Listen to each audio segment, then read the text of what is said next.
Meus irmãos e irmãs,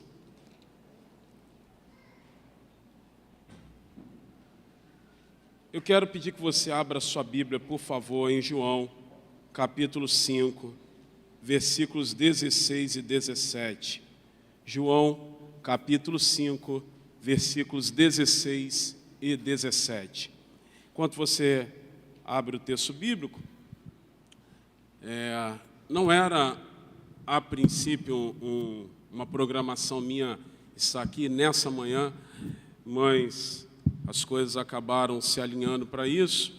Eu vim a Muriaé porque eu já tinha uma agenda de pregar ontem no bairro Cardoso de Melo, é isso? Cardoso de Melo, estou com medo de errar o nome do bairro. Uma programação abençoadíssima de uma das congregações da Igreja Metodista do Porto, e um tempo abençoado de Deus, um culto ao ar livre me fez voltar aos primórdios da minha caminhada como evangelista, como pregador, porque eu comecei a pregar a palavra de Deus na rua, em ar livres, em cultos na rua, e ontem nós tivemos um tempo abençoadíssimo, também realizamos batismo de algumas pessoas daquela comunidade, uma comunidade recente, que começou em 2022 como um ponto missionário e 2023 já como uma congregação. Então, efetivamente, ali a comunidade tem 2 anos e já tem experimentado um bom crescimento. Então, a Igreja Metodista em Muriaé tem crescido através das nossas igrejas aqui, e essa é uma das igrejas que tem contribuído muito para isso. Hoje à noite eu vou estar pregando também em uma das igrejas do nosso distrito aqui, do leste da Zona da Mata, vou estar pregando em Manhuaçu, e falei com a pastora Rosângela que eu estaria aqui nessa manhã, e ela me lembrou que ela mesma não estaria, está em Cariacica, eu já sabia disso, tinha esquecido, mas eu falei com ela que eu estaria aqui com a pastora, com os demais pastores da igreja, e a satisfação de poder compartilhar princípios da palavra de Deus com vocês. Junto com a Igreja Central de Juiz de Fora e com a Catedral Metodista de Minas Gerais, fica em Belo Horizonte, esse é o altar que eu mais preguei na 4ª região. Então, alegria estar mais uma vez aqui com vocês. João, capítulo 5, versículos 16 e 17, quem encontrou, diga, achei. Os judeus perseguiam Jesus porque ele fazia essas coisas no sábado. Mas ele lhes disse, o meu Pai trabalha até agora e eu trabalho também. Vamos repetir esse último versículo juntos? O meu Pai trabalha até agora e eu trabalho também. Maravilha. Eu sou muito convencido que esse texto, ele guarda para nós a essência do que é a vida com Deus. Porque Jesus conseguiu, de forma resumida, sintética, ele conseguiu sintetizar e conseguiu resumir muito bem a motivação de quem anda com Deus ou quem quer viver com Deus. Ele disse simples e categoricamente o seguinte, eu trabalho até essa hora porque o meu Pai trabalha também até essa hora. Essa, na verdade, foi uma resposta à controvérsia que se tinha, porque ele curava no sábado, porque ele fazia coisas que a religião da época considerava um problema sério fazer no sábado.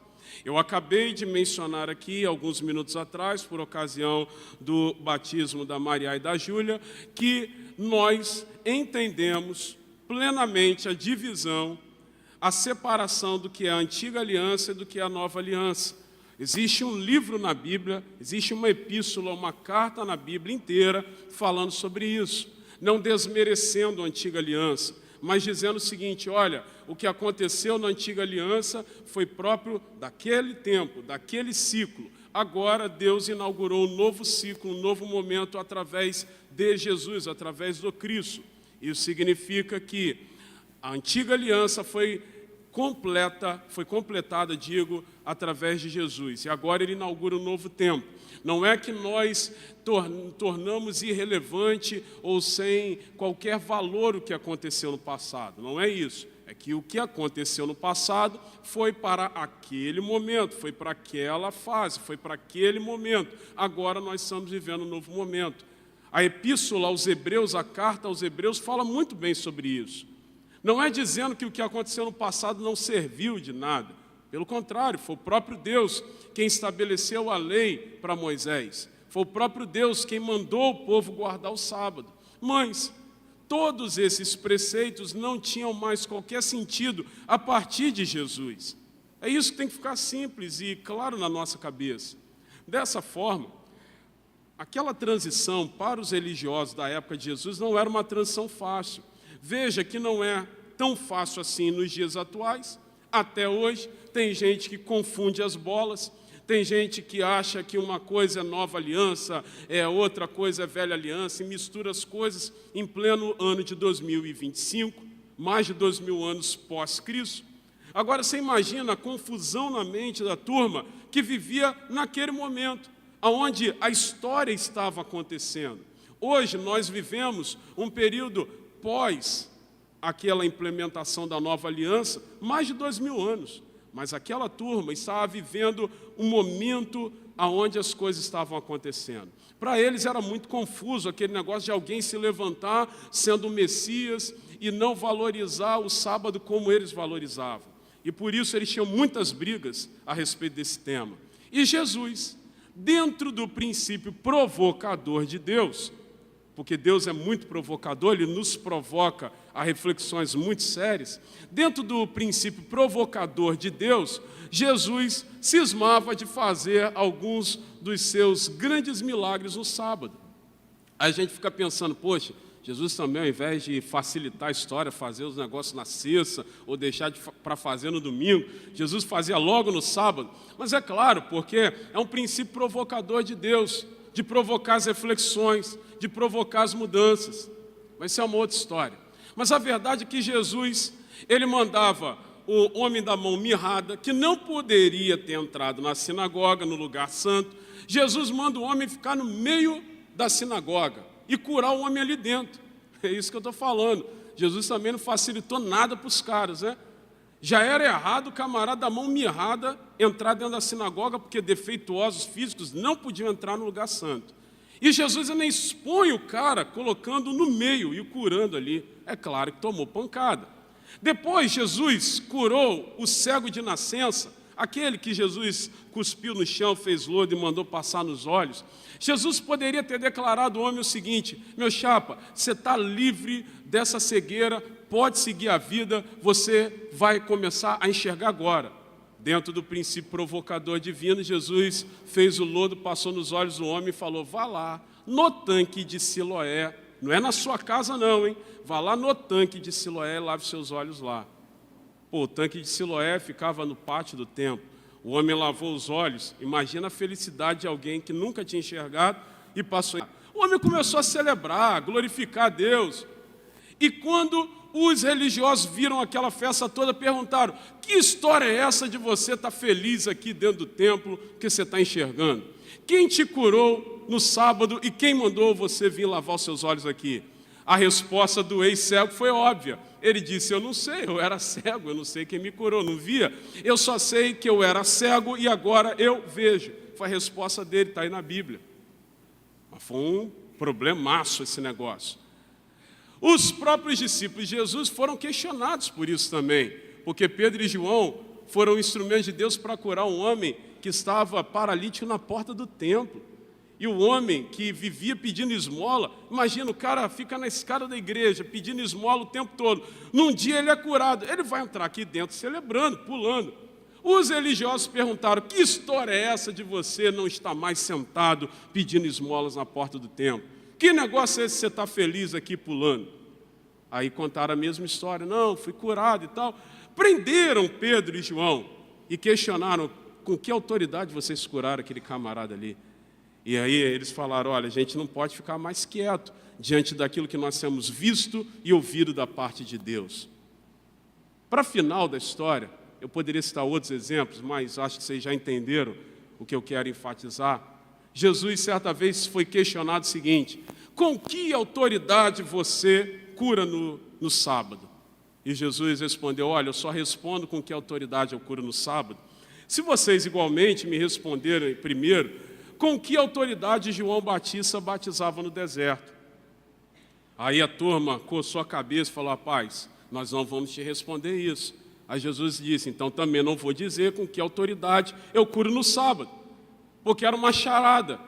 Porque se eles dissessem, não, João Batista era um belo de uma conversa fiada, falava em nome de si mesmo, falava no seu próprio nome, não tinha nada a ver com Deus, o povo ia descascar em cima deles, porque o povo gostava de João. Se eles falassem, não, João Batista batizava no deserto, sob a autoridade de Deus, eles iriam se contradizer, porque eles viviam perseguindo João. Então, Jesus os colocou numa sinuca de bico, eles falaram, nós não vamos te responder isso. Então, também não respondo com que autoridade eu curo no sábado. Em outra oportunidade, Jesus já foi logo perdendo a linha com eles e falando, vocês são um bando de hipócritas, sabe por quê? Porque se uma ovelhinha de vocês cair num buraco no sábado, vocês não vão reservar esforços, vocês vão empreender esforços para tirá-la de lá. Então, fazer o bem no sábado não tem problema algum. Mas por que eu dei essa volta toda? Para mostrar que em alguns momentos, Jesus, ele perdeu, não vou dizer perder, mas ele investiu tempo explicando para os caras as coisas. Em outro momento, Jesus já estava meio irônico e fez charada para eles. Mas aqui, nesse texto que nós acabamos de ler, Jesus não manifesta ironia, Jesus não manifesta provocação, Jesus não faz charada alguma, Jesus não tenta explicar com toda a boa vontade. Jesus é curto e categórico dizer o seguinte, quer saber por que eu curo no sábado? Eu curo no sábado porque o meu Pai faz assim.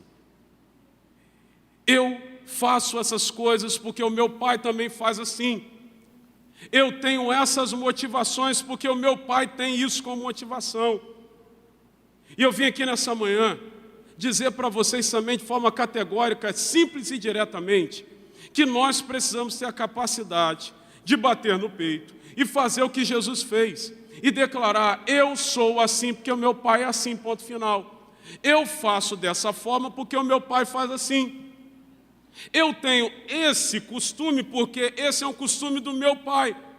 Eu abomino essas coisas porque o meu Pai abomina também.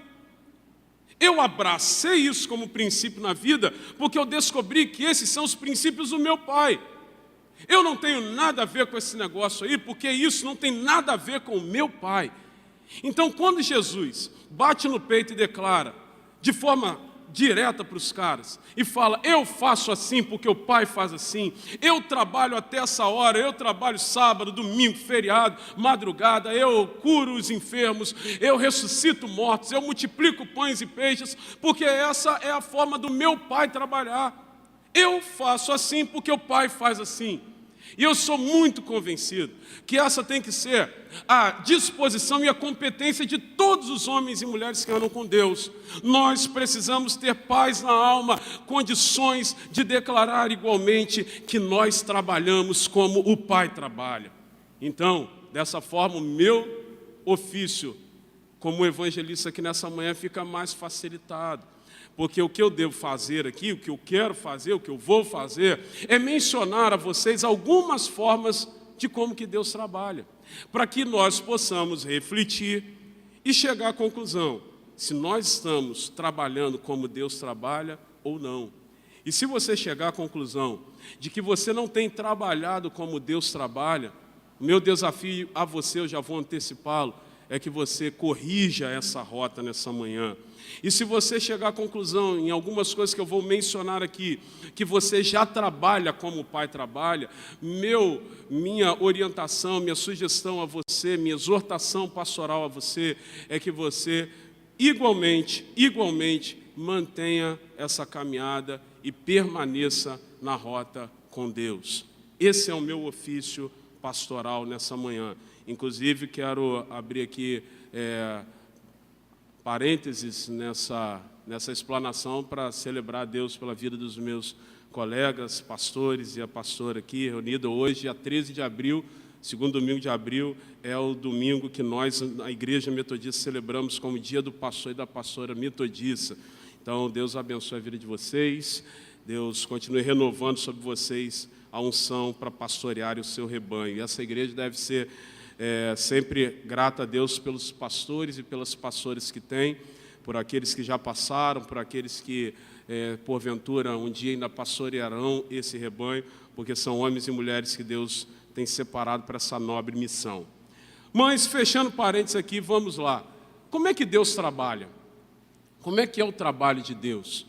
Primeiro, dentre muitas coisas que eu poderia mencionar aqui, eu quero citar algumas. Eu não tenho tempo e nem competência para falar de muitas ou de todas. Todas é impossível, mas eu não tenho nem tempo nem capacidade de falar de muitas. Vou falar de algumas enquanto tempo eu tiver para isso. Primeira forma de Deus trabalhar. Deus trabalha através de relacionamentos. Repita, por favor, relacionamentos.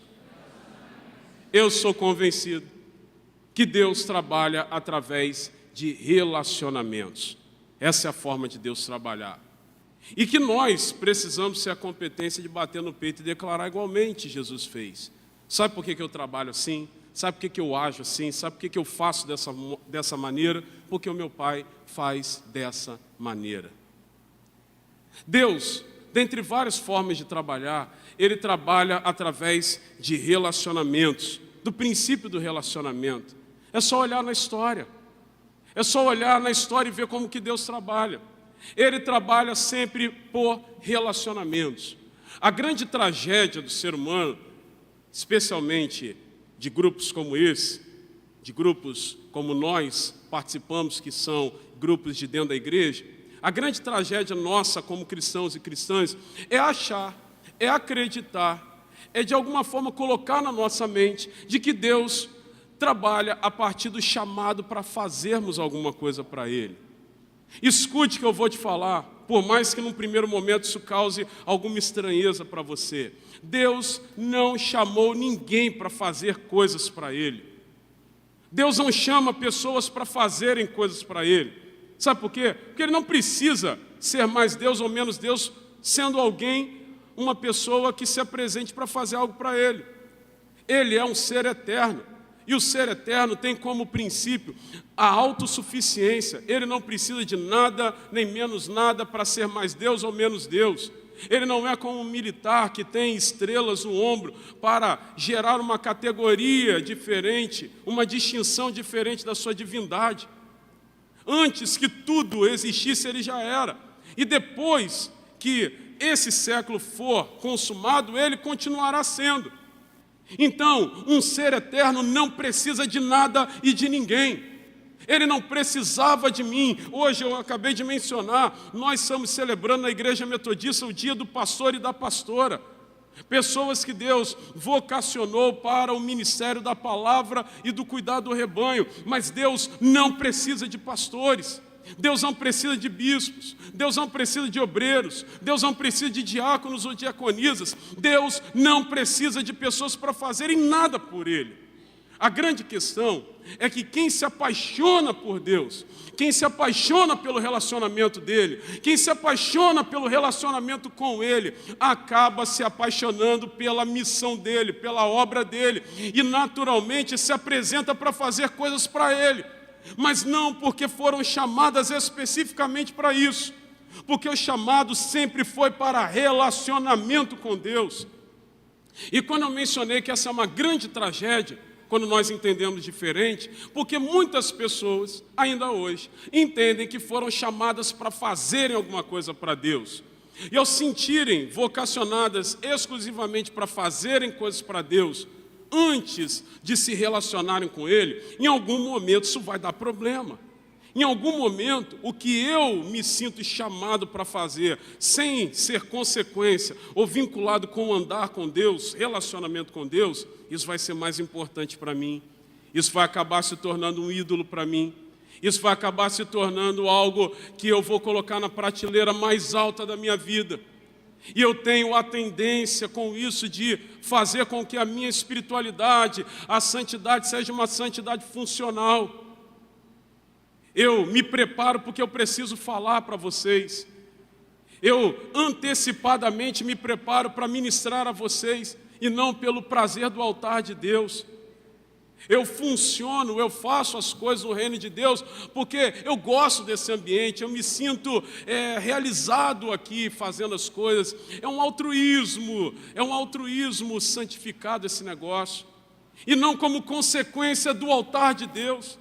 Veja que alguns exemplos na Bíblia mostram que isso é um problema.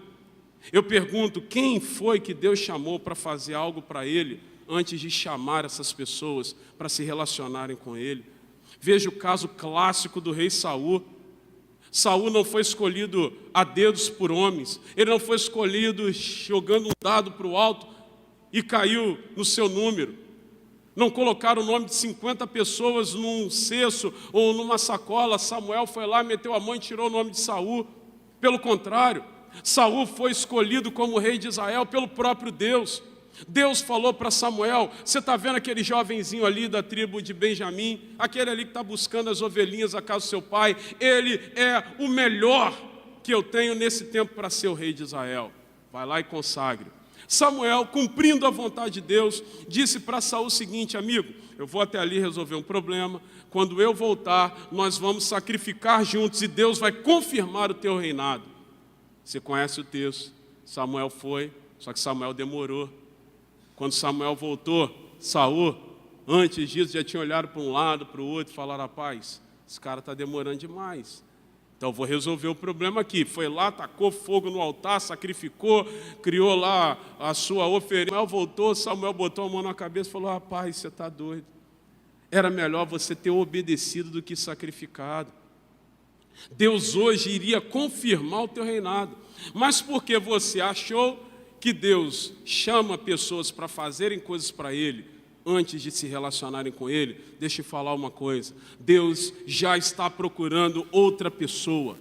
E quem conhece o texto, por favor, diga se eu estou certo ou errado. Outra pessoa que saiba edificar um altar melhor que você. Foi assim que Samuel falou? Samuel disse: Deus já está preparando um animal mais gordinho, mais bonitinho do que o que você apresentou. Foi isso que Samuel disse.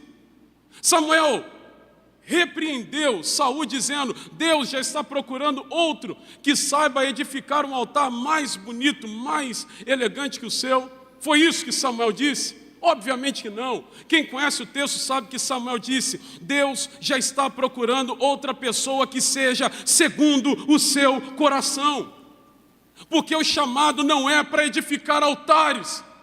O chamado não é para funcionar. O chamado não é para fazer coisas para Deus. O chamado não é para oficiar a Deus alguma coisa. O chamado é para relacionamento com Deus. O chamado é para caminhar com Deus em relacionamento. O chamado é para conhecer o coração de Deus. O chamado é para viver no altar dele. E é por isso que Deus chamou Davi. Porque enquanto Saul entendeu a lógica do funcionamento no mundo espiritual, Davi entendeu a lógica de viver no altar. Tanto é que os salmos dizem que Davi declarava o seguinte: Senhor, quando eu me verei de novo diante do teu altar? Quando que eu me verei de novo diante do teu altar? Quando que eu vou me ver de novo diante da tua presença? Ele chegou a declarar no Salmo 51, um coração contrito e quebrantado Deus não despreza. Porque Deus pode me negar qualquer coisa. Se eu pedir a Deus um carro, Ele pode me negar. Se eu pedir a Deus mansões em todas as capitais do mundo, Ele pode me negar. Ele possui essas coisas, Ele pode dizer que não vai me dar. Agora, Davi descobriu a essência de Deus quando ele falou: um coração contrito e quebrantado Deus não despreza. Porque Deus não pode desprezar a si mesmo, Ele não pode desprezar a sua essência. Ele é amor. Não é algo que Ele possua e Ele vai me dar se Ele quiser ou não. É algo que Ele não pode negar porque é a sua essência. Então entenda, Deus trabalha com o princípio do relacionamento. Veja o caso de Abraão, clássico caso de Abraão. Enquanto Abraão entendeu que Deus o havia chamado simplesmente para funcionar num propósito, Abraão deu problemas. Ele pisou na terra de Canaã, terra próspera, boa. Até hoje tem briga lá por conta do crescente fértil. É um lugar que os povos de todo mundo querem lá, porque lá é um lugar fértil. Quando Abraão pisou em Canaã, o que aconteceu? Fome e seca. Aí ele foi para o Egito. Chegando no Egito, ele sai corrido de lá, porque ele mentiu lá, desprestígio. Até a riqueza de Abraão era um problema, porque a Bíblia diz que os seus pastores e os pastores do seu sobrinho acabavam brigando toda hora. Porque Abraão entendeu que Deus o chamou para fazer alguma coisa para ele. Aí, nesse entendimento, o que Abraão e Sara, sua mulher, fizeram? Já que Deus precisa da gente para ter uma família muito grande nessa terra, já que Deus precisa de nós e você não pode ter filhos, e Deus falou que nós seremos pais de uma grande nação, vamos ajudar a Deus fazendo alguma coisa para Ele. É simples. Nós vamos ter então aqui o acordo, eu me deito com a nossa empregada tal da H, ela vai ter um filho, e nós vamos então funcionar dentro do propósito de Deus. E quem conhece um pouquinho a história, sabe fazer relações da história com a atualidade, sabem que essa decisão de Abraão está dando problemas até hoje. A Bíblia diz que Ismael é como um touro selvagem. Aí quando você vê os caras lá metendo bomba na mochila, entrando no supermercado, explodindo tudo, você lembra de Abraão, que resolveu achar por um momento que podia ajudar a Deus em alguma coisa, que fora chamado para ser pai de multidões, mas que ele podia funcionar antes de se relacionar com Deus. E o chamado de Deus para Abraão sempre foi para ele andar com Deus. Texto de Gênesis 12, diz, Deus chamou Abraão e falou com ele, anda na minha presença, ser perfeito. Só em Gênesis 14, Gênesis 15, é que Deus faz promessas a Abraão específicas, mas antes o chamado foi para andar com Deus. Escute, você está mais preocupado em funcionar ou andar com Deus? Porque o trabalho de Deus não é fazer de você alguém funcional, Ele trabalha na lógica do relacionamento. Quer ver um outro caso que eu posso dar como símbolo disso? Jeremias. Jeremias vivia brigando com Deus, né? Jeremias vivia reclamando com Deus. Tem um livro só das lamentações dele. Carinha chorão tal do Jeremias. Ele chegou a dizer para Deus o seguinte, o Senhor esfregou a nossa cara com pedrinhas. Onde que Deus fez isso? Mas o camarada que está no nível de Jeremias, ele extrapola, né? O Senhor arrebentou os nossos dentes no chão. Leia lá, Lamentações de Jeremias. Jeremias fala isso para Deus. Deus nunca fez isso. Senhor, não vai ter bálsamo em Gileade, não. Não tem remédio em Gileade, não. Nós vamos ser apenas passagem de cura. Jeremias vivia reclamando. Por quê? Porque ele estava na posição de profeta nacionalista, de alguém que precisava interceder e funcionar pelo seu povo. Até o dia que Deus chamou Jeremias para uma conversa e falou para ele o seguinte, Jeremias, vem cá, deixa eu te mostrar uma coisa. O que você está vendo aí? Senhor, estou vendo um olheiro, ele está lá pisando na roda, o vaso quebrou na mão dele, ele refez o vaso, amolecendo o barro. Aí Deus falou, vocês são assim nas minhas mãos. Você e a casa de Israel. Aí a ficha caiu para Jeremias de que Deus estava chamando ele e o povo para um relacionamento mais profundo com ele. Deus falando para Jeremias, ao invés de você ficar reclamando aí, murmurando pelo seu povo, mostrando que você é o profeta que intercede pelo povo, você e o teu povo deveriam estar se quebrantando no meu altar. Então escute, meu irmão e minha irmã, a gente precisa ter a capacidade de bater no peito e falar, sabe por quê? Que antes de qualquer coisa o relacionamento com Deus é a prioridade da minha vida, porque Deus trabalha assim. Porque Deus trabalha assim. Quando os primeiros seres humanos foram expulsos do paraíso, Deus então procurou por eles antes e perguntou onde vocês estão. Eles levantaram o dedinho lá atrás da árvore e falaram, nós estamos aqui. Mas por que vocês se esconderam de mim? Não, nós descobrimos que estávamos nus e ficamos com vergonha do Senhor. Mas quando que isso foi um problema entre nós? Não, mas foi a mulher que o Senhor me deu, mas foi a serpente, mas foi a árvore, não sei o quê. Aí Deus falou, já sei, vocês fizeram o que eu falei para vocês vão fazerem. Expulsou os seres humanos do paraíso, do jardim, digo. Mas a partir da expulsão do jardim, Deus começou um trabalho de relacionamento, de trazer o ser humano para si.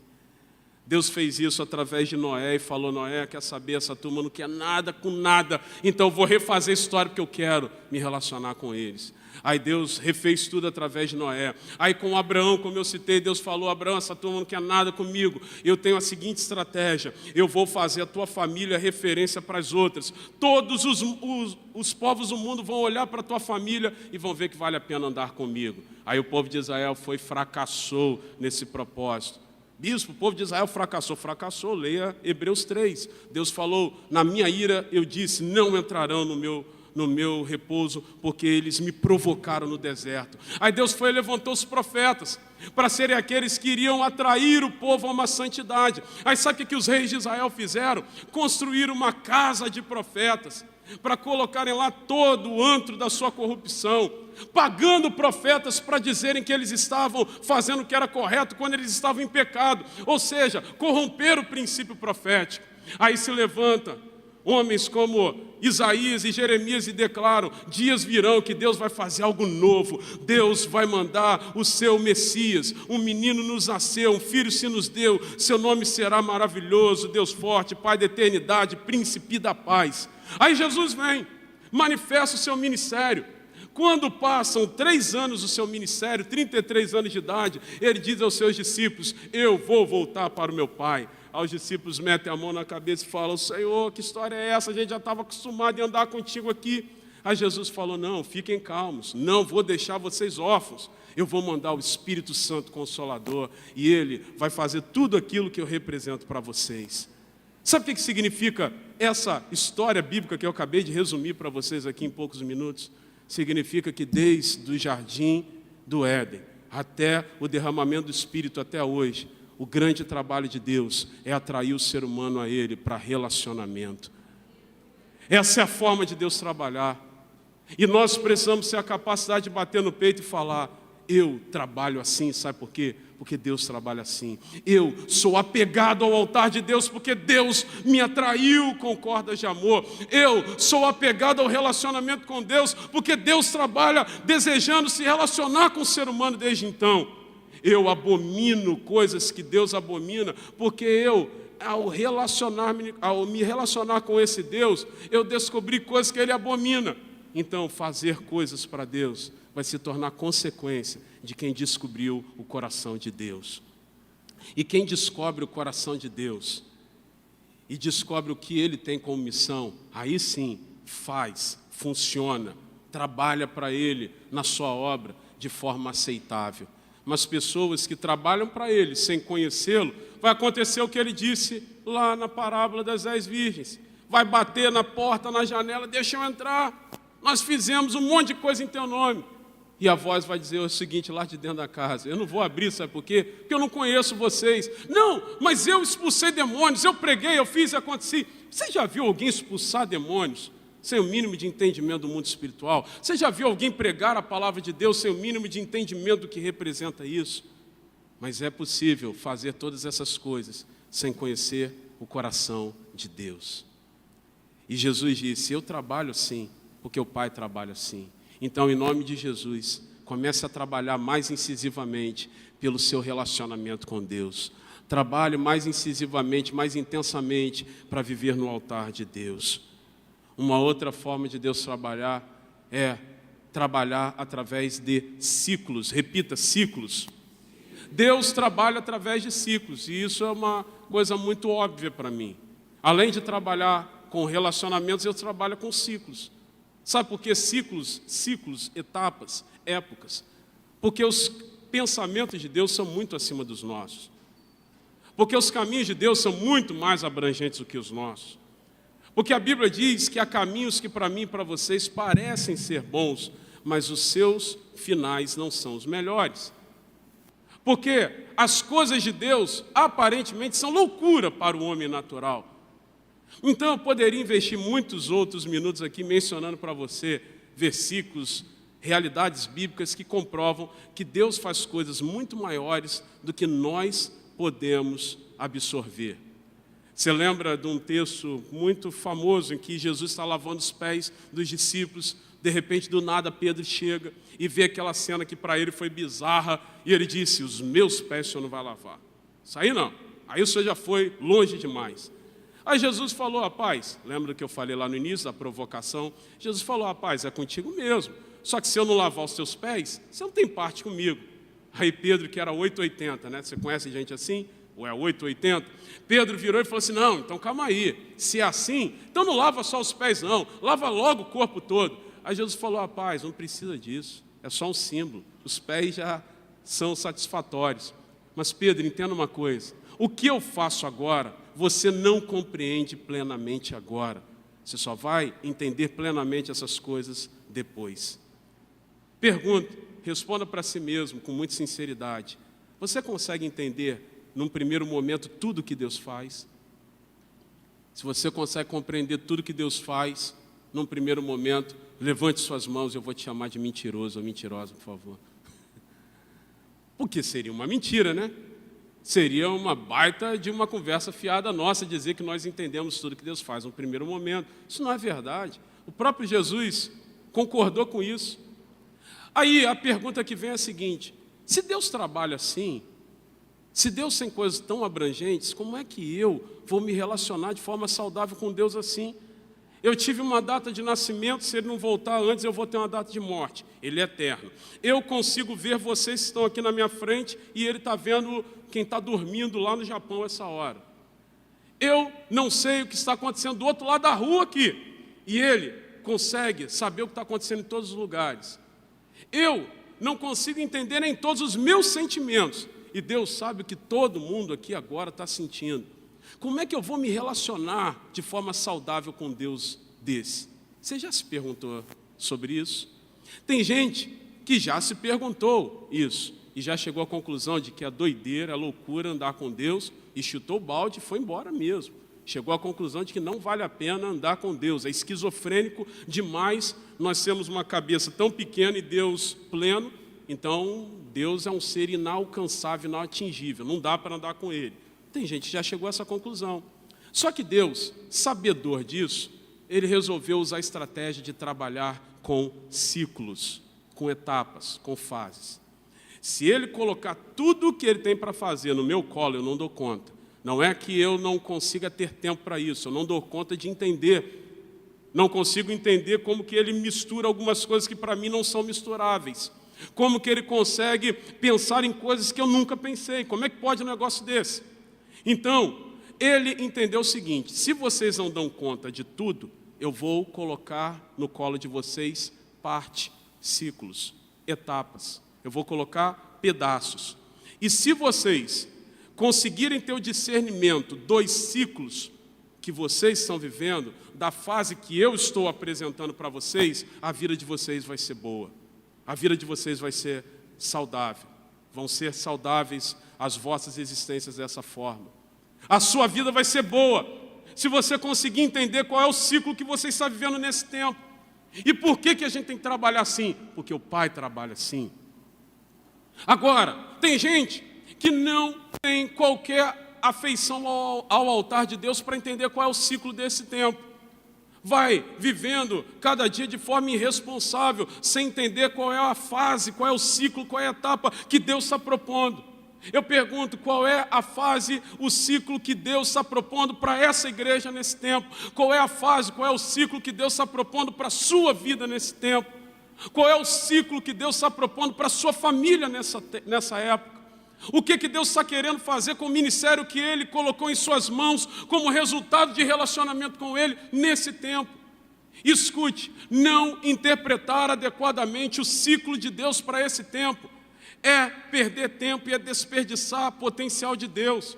Jesus, montado num jumentinho, entrando dentro de Jerusalém, o povo lá colocando folhas de ramos, que hoje, diga-se passar também, é a celebração do domingo de Ramos, domingo que antecede a Páscoa. Eles estavam lá colocando as folhas de ramos e dizendo: Hosana, bendito o rei que vem em nome do Senhor. Sabe o que aconteceu com Jesus? Jesus começou a chorar vendo tudo aquilo, vendo que eles estavam ali cumprindo um protocolo sem entenderem nada. E Jesus declarou: você, Jerusalém, que mata os seus profetas, porque você não entendeu o tempo de visitação de Deus sobre você. Eu declaro, Jerusalém, que não sobrará sobre ti pedra sobre pedra. E quem conhece um pouquinho da história de Jerusalém sabe que alguns anos depois Jerusalém foi invadida e parcialmente destruída. Sabe por quê? Porque eles não entenderam a revelação de Deus naquele tempo. Eles não conseguiram entender que Jesus era o cumprimento da revelação de Deus. Nem todos, claro, alguns entenderam. Simeão, quando Jesus tinha 8 dias de nascido, Maria e José foram levar Jesus ao templo para ser consagrado. Jesus foi tomado nos braços por Simeão, e Simeão disse: Senhor, agora o Senhor pode despedir em paz o teu servo. Se o Senhor quiser me matar agora, o Senhor pode me matar, porque a minha vida convergiu nisso que eu estou vivendo agora. Os meus olhos viram o rei. Essa criança que eu tenho em meus braços é o teu ungido, é o teu filho. O Senhor pode me matar agora. A minha vida já chegou ao seu propósito. Alguns entenderam, mas nem todos. Então eu declaro em nome de Jesus que não entender o que Deus faz, não entender os ciclos de Deus, vai gerar problemas para você. Eu quero citar o exemplo clássico de Jó. Você lembra qual foi a conversa de Deus com o diabo, lá no início do livro de Jó? Deus perguntou para o diabo o seguinte: rapaz, o que você está fazendo aí? Aí o diabo respondeu para Deus: eu estava dando uma rodeada, um rolê aí na terra. E Deus perguntou: você viu meu servo Jó? Já viu aquele pai, aquela mãe orgulhosa? Você conhece meu filho? E Deus perguntou para o diabo: você viu meu servo Jó? O diabo falou: eu vi, conheço Jó, já dei uma olhada nele. E eu digo uma coisa para o senhor sabe que ele só te serve da forma como ele te serve, porque o Senhor dá tudo para ele. O dia que o Senhor tirar o que ele tem, ele vai blasfemar bem na sua frente. Vocês lembram desse diálogo de Deus com o diabo? Eu estou mentindo em alguma coisa aqui? Deus virou-se para o diabo e falou o que para ele? Eu sei disso, tanto sei que sou a Jó e vou te usar para isso. Vá lá, toque em tudo que ele tem, menos na sua alma. Dito e feito, o diabo bagunçou com a vida de Jó, com a autorização de Deus. Foi tirando tudo. Um dia sua mulher disse para ele: Jó, você é doideira, cara, amaldiçoa Deus e morra. A resposta de Jó foi: mulher, você é louca, Deus deu, Deus tirou, louvado seja o seu nome. Bem, louvado seja o seu nome, mas tem alguns asterísticos aí, né? Mas deixa os asterísticos, eu já vou falar sobre ele. Aí daqui a pouco, Jó foi e deu-lhe uma bicuda no balde e declarou o seguinte: maldito seja o dia que eu nasci. Bem, por isso aí já fica comprometido esse negócio de paciência de Jó, né? Aí daqui a pouco ele vai e fala o seguinte: bem, a planta que está ressecada, ao cheiro das águas vai brotar uma planta nova. Eu estava esperando alguém falar aleluia. Que bom, aleluia, tem que falar aleluia mesmo, é uma bela de uma frase, né? Mas logo depois disso, Jó deu outra bicuda no balde e falou o seguinte: maldito seja a lua que contemplou o meu nascimento. Mais uma vez ele vivendo a gangorra. Aí daqui a pouco ele vira e fala o seguinte: ainda que os meus ossos, a minha pele, a minha carne se desfaleça, eu sei que eu verei a Deus, porque o meu Redentor vive. Aleluia. Tá bem, alguém falou aleluia também? É uma bela frase para se falar aleluia também. Só que depois, os seus 3 amigos foram até Jó e falaram o seguinte: Jó, na boa, com essa carinha de santo que você tem, irmão, você é um belo de um sem vergonha, porque alguma coisa errada você fez para Deus estar permitindo tudo isso na tua vida. Aí ele caiu em depressão de novo. Então ele vivia essa gangorra até o dia que ele virou para Deus e falou o seguinte: Senhor, eu sei que todas as coisas o Senhor pode, nenhum dos teus planos pode ser frustrado. Eu te conhecia só de quê? Só de quê? Ouvi falar. Como é que alguém pode tomar Jó antes disso como uma referência de coisa boa? Eu sei que eu estou indo na contramão do que muita gente acha, mas gente, está claro que Jó não foi para nós um bom exemplo antes desse momento. Pelo contrário, ele era exemplo de alguém que não entendia o que Deus estava fazendo. Aí, para confirmar o que eu estou te falando, ele ainda diz o seguinte: Senhor, eu falei de coisas maravilhosas demais para mim, eu falei de coisas que eu não entendia. Quando eu disse para minha mulher, Deus deu, Deus tirou, louvado seja o seu nome, ele estava falando de coisas que ele não sabia. Ele estava falando de coisas que ele ouvia. Isso significa que Jó deixou claro para nós que ele estava vivendo fora do tempo de Deus. Deus estava propondo para ele um ciclo de arrependimento, um ciclo de reconhecimento daquilo que ele precisava consertar, e ele fugindo disso. Enquanto Jó fugiu desse ciclo, Deus não o fez prosperar. Quem é pai e mãe aqui sabe muito bem o que eu vou falar agora. Pai e mãe não dá castigo para os seus filhos depois que eles aprendem lições. Se nós damos castigo para os nossos filhos depois que eles aprendem lições, nós somos muito maus. Você deu um castigo para o seu filho, ele aprendeu a lição, acabou o castigo. Eu tenho 3 filhos. Quando os meus 2 mais velhos, um tinha 8, outro tinha 6 e alguma coisa, 1 ano e 2 meses de diferença, eu estava aquimpado na casa da minha sogra, do meu sogro, e eles o dia inteiro perturbando, brigando, couro comendo. Você sabe como é que ter filho, um de 6, um de 8? O couro comendo o dia inteiro, e a mãe mandando eles parar e nada. Teve uma hora que eu lembrei de algo que minha mãe fazia comigo, com meu irmão, quando nós éramos pequenos. Talvez alguém já viu isso aqui. Os 2 estão brigando, abraçados aí na parede agora, abraçados. Eu lembrei que minha mãe fazia isso comigo, eu falei, vou fazer agora, eu vou aforra, né? Os 2, abraçados aí no canto agora. Tem até a foto lá em casa disso, a gente bateu foto que a gente achou engraçado. Os 2 abraçados assim no canto da parede de bico, um para o outro assim, ó, de bico. Estão brigando o dia inteiro, vocês vão ficar abraçados aí, até parar com essa palhaçada. Aí eu virava, voltava, 5 minutos, estavam lá, de bico ainda, vão ficar aí. Voltei, estavam lá de bico ainda, vão ficar aí abraçados. Daqui a alguns minutos eles já estavam brincando abraçados, coisa de criança. Aí eu falei, então agora já pode separar e podem brincar. Se voltar a brigar, vai ficar aí na parede de novo. Mas sabe por que eu mandei eles saírem do castigo? Porque eles já estavam brincando um com o outro. Eles aprenderam a lição. Jesus falou, vocês são maus, sabem tratar bem os vossos filhos, quanto mais o Pai que está nos céus. Deus, Ele é a pré-figura desse pai e dessa mãe. Aprendeu a lição, passou no teste. Enquanto Jó não entendeu o ciclo de Deus, o que Deus estava propondo para aquele tempo, enquanto ele ficou fugindo do que Deus tinha para fazer, ele só tomou na cabeça. O dia que ele se rendeu e falou, Senhor, eu entendi onde o Senhor quer chegar.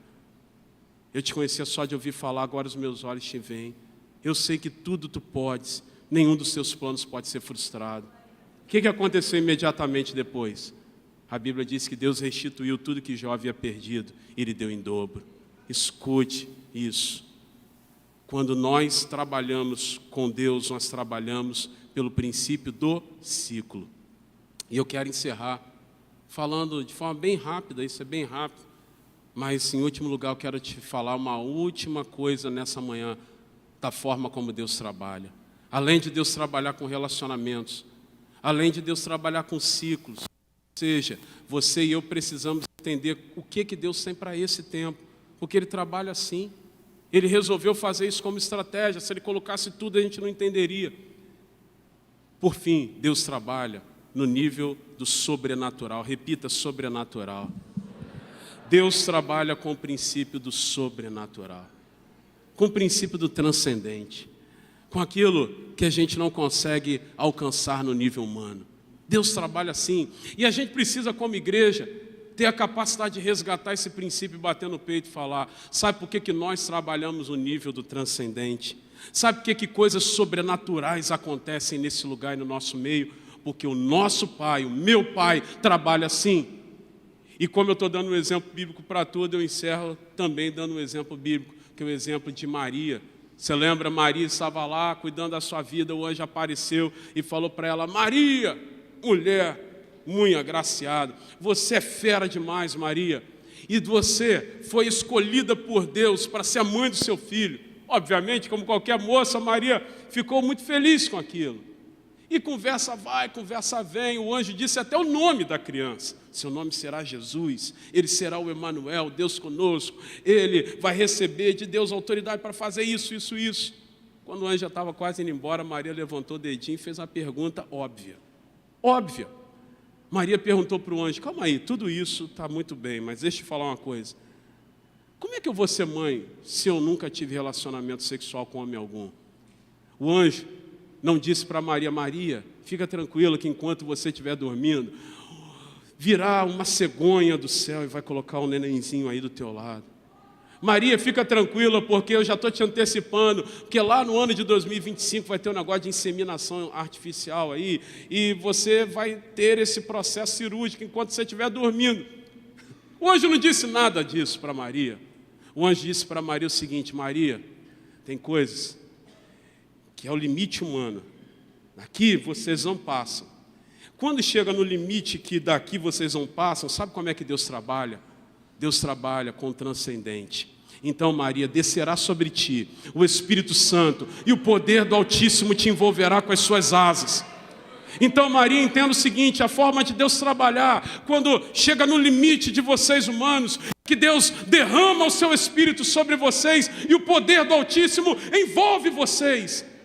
Envolve como a asa da águia envolve os seus filhotes, como a galinha envolve, como diz lá no Salmo 91, envolve os seus filhotes, envolve como as asas de uma águia. Vocês vão ser envolvidos quando derramar sobre vocês, quando for derramado sobre vocês o Espírito Santo. Sabe por quê? Que nós precisamos ser uma igreja que vai resgatar esse princípio do sobrenatural, porque Deus trabalha com o sobrenatural. Ele empurrou o povo de Israel no deserto até o rio, até o Mar Vermelho, atrás tinha Faraó. Para onde eles iriam? Ou eles iriam ter que surfar uma onda que eles não conseguiriam, ou teriam que morrer na mão do Faraó. Deus foi e abriu o Mar Vermelho.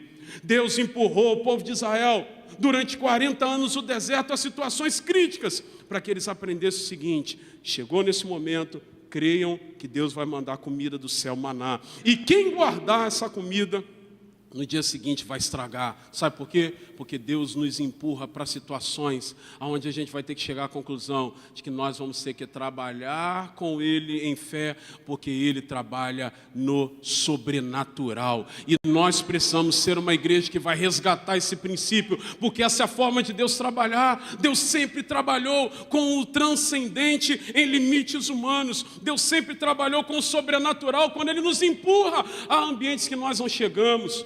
E nós estamos aqui vivendo isso, nós estamos adorando a Deus que nós não vemos, nós estamos levantando as mãos a um Deus que nós não enxergamos, nós estamos cantando para um Deus que nós não estamos abraçando com os nossos braços, com as nossas mãos nós não tocamos. Tudo aqui é espiritual, tudo aqui é transcendente. Então escute que eu vou te falar e assim eu encerro. Se tudo aqui é sobrenatural, se tudo aqui é metafísico, se tudo aqui é transcendente, eu sugiro que nós aproveitemos esse ambiente do transcendente e vivamos e experimentemos tudo aquilo que isso é possível. Se tudo aqui é transcendente, então vamos viver natural, então nós podemos viver milagres. Se tudo aqui é metafísico, então vamos usufruir daquilo que nós não conseguimos ver com os nossos olhos, nem tocar com as nossas mãos, porque Deus trabalha com o transcendente. Alguém vai dizer para mim: mas bispo, a Bíblia diz que nem olho viu, nem ouvido ouviu, nem mente humana jamais pensou que Deus preparou para nós. Então, isso é com Deus? Não, não é bem assim. O texto diz isso mesmo, mas o texto diz que aquilo que o olho nunca viu, aquilo que a mente nunca pensou, aquilo que o ouvido nunca escutou, essas são as coisas que Deus preparou para quem anda com Ele. E o versículo seguinte diz, vírgula, mas Deus nos revelou todas as coisas através do seu Espírito, que vai lá, investiga todas as coisas profundas do coração de Deus e nos entrega. Então vamos começar a entender esse versículo da seguinte maneira: aquilo que o seu olho nunca viu, aquilo que a sua mente nunca imaginou, aquilo que o seu ouvido nunca escutou, essas coisas estão acessíveis a nós, porque o Espírito foi derramado sobre nós. O Espírito investiga todas as coisas e coloca no meio da igreja, e nós vamos trabalhar com o sobrenatural, porque o nosso Pai trabalha assim. Coloque-se de pé em nome de Jesus e vamos terminar esse tempo em oração. Deus trabalha com relacionamentos, então pare de trabalhar no nível do funcionamento apenas. Deus trabalha no nível dos ciclos, então pare de desperdiçar energia não entendendo o tempo de Deus para você. Pare de trabalhar apenas com aquilo que você pode fazer, porque nós devemos trabalhar com Deus que faz coisas sobrenaturais. Em nome de Jesus, eu quero orar com você e por você antes de devolver o microfone a um dos vossos pastores. E eu quero, nesse momento, apelar que você comece a falar com Deus. Comece a falar com Deus agora. Comece a orar. Nós vamos encerrar esse tempo em oração. Comece a falar com Deus essa hora. Diga para Ele: Senhor, eu reconheço que eu preciso trabalhar contigo, mas nesse nível, eu reconheço que nessa área, como o bispo mencionou, eu preciso trabalhar mais contigo. E Deus, Ele é muito maior do que eu, e eu não falo isso por falsa modéstia. Então, aquilo que o Espírito Santo quer completar no seu coração, que eu não disse, deixa Ele completar agora. Os instrumentos podem começar a tocar, nós só não vamos cantar ainda, mas os instrumentos podem começar a introduzir uma canção. E eu quero orar com você, por você. Se você se sente desafiado ou desafiada a fazer um voto com Deus, ou a renovar um voto que você entende que precisa ser atualizado nesse altar, de trabalhar com Ele em alguma dessas áreas que eu aqui mencionei, ou em outras que o Espírito vai completando no teu coração, vem aqui agora, vamos orar juntos, vamos orar juntos.